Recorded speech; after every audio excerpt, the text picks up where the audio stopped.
जब तुम घर से बाहर निकलते हो, रास्तों पर चलते हो, तो कंकड़ पत्थर भी मिलते हैं। हमेशा रास्ता फूलों जैसा तो नहीं मिलता, और हमेशा रास्ता ऐसा भी नहीं होता जहाँ पर तुम्हें ये लगे कि नहीं, अब तो रास्ता बहुत आसान है, बस चलते जाना है। ऐसा नहीं होता। रास्तों में तुम्हें कंकड़ पत्थर भी मिलेंगे, रास्तों में तुम्हें तकलीफ़ें भी मिलेंगी, और रास्तों में तुम्हें कांटे भी मिलेंगे। और उसके बाद तुम उनको साफ करके फिर चलते हो ना, या उनसे बच के चलते हो। तो एक बात बताओ, ये ज़िंदगी भी बिल्कुल वैसी ही है। जब तुम ज़िंदगी में चलना शुरू करते हो तो तुम्हें तरह तरह के लोगों का सामना करना पड़ेगा।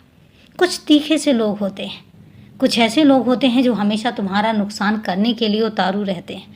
कुछ ऐसे भी लोग होते हैं जो हमेशा तुम्हारी कमियां ढूंढते रहेंगे, और कुछ ऐसे लोग भी होते हैं जो तुम्हारे साथ खड़े होकर तुम्हारा सहयोग देंगे, तुम्हारा हौसला अफजाई करेंगे, तुम्हें आगे बढ़ने के लिए प्रोत्साहित करेंगे। तो तुम्हें तरह तरह के लोग मिलेंगे, और उन लोगों के साथ तुमने किस तरीके से रहना है, और उन लोगों के साथ तुम्हें किस तरीके का बर्ताव करना है, ये सब तुम पर निर्भर करता है। मैं ये नहीं कहता कि हमेशा हर किसी के साथ बेरुखी से पेश आओ, बिल्कुल भी नहीं। किसी के साथ भी बेरुखी से पेश मत आओ, लेकिन हर तरह के लोगों के साथ अपने बर्ताव को कैसे रखना है, ये भी तुम ही सुनिश्चित करोगे। तुम बच्चे नहीं हो कि मैं तुम्हें समझाऊं। तुम्हें बहुत समझ है, और तुम जानते भी हो कि तुम्हारे लिए क्या सही है क्या गलत है। और इसके बावजूद भी अगर तुम्हें नहीं भी समझ आता है तो फिर मैं तुमसे कहता हूँ कि मुझसे कहो, मैं समस्याओं का समाधान लेकर आऊँगा।